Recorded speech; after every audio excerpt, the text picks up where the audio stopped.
যাদের কথা ছিল গণতন্ত্র নির্মাণ করবার, গণতান্ত্রিক রাষ্ট্র নির্মাণ করবার, আমাদেরকে গণতান্ত্রিকভাবে তৈরি করবার, সেটাই তারা করতে ব্যর্থ হয়েছে।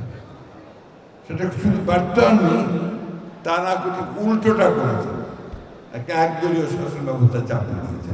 অর্থাৎ শুরুতেই গলত।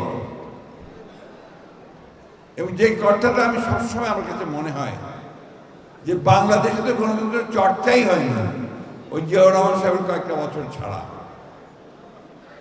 তাহলে গণতন্ত্রের চর্চা, গণতন্ত্রের শিক্ষা, গণতন্ত্র সম্পর্কে ধারণা, রাষ্ট্র কি, এগুলো আমাদের জানবো কি করে? আজকে উনি একটা সুন্দর কথা বলেছেন যে স্কুল করা উচিত আসলে, এবং জিয়াউর রহমান সাহেবকে স্কুল করেছিলেন। তিনি বিএনপির একটা স্কুল তৈরি করেছিলেন। সেই স্কুলে নেতাদেরকে, কর্মীদেরকে সেখানে কিন্তু প্রশিক্ষণ দেওয়া হতো। এবং যে কাজটা আমাদের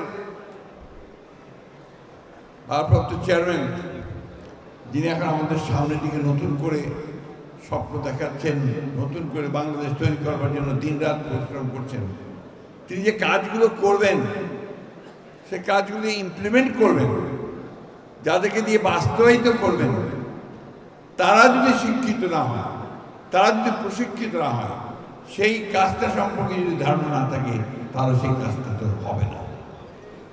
এটা তো বাস্তবতা, তাই না?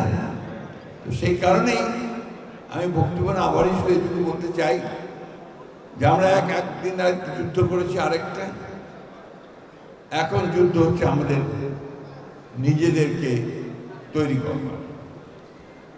খুব বিখ্যাত কবি, অল্প বয়সে যিনি মারা গেছেন, তার কবিতার একটা লাইন মানে বলতে চাই, পরের জন্য যুদ্ধ করেছি অনেক, এবার যুদ্ধ তোমার আর আমার যুদ্ধ। এই যুদ্ধ আমাদেরকে এখন করতে হবে, আমাদের জন্য, আমাদের নির্মাণ করার জন্য। আমাদের নেতা নির্দেশিত যে পথ, সেই পথে আমাদের যেতে হবে। এবং ব্যাপারটাকে কিন্তু খুব ভালোভাবে লক্ষ্য করা দরকার যে বিশাল সমস্যা, কোটি কোটি শিক্ষিত বেকার, 1 লক্ষ 2 লক্ষ 3 লক্ষ না, কোটি কোটি শিক্ষিত বেকার। এদেরকে যদি কর্মসংস্থান দিতে না পারা যায়, সেই সমাজ টিকবে? টিকবে না।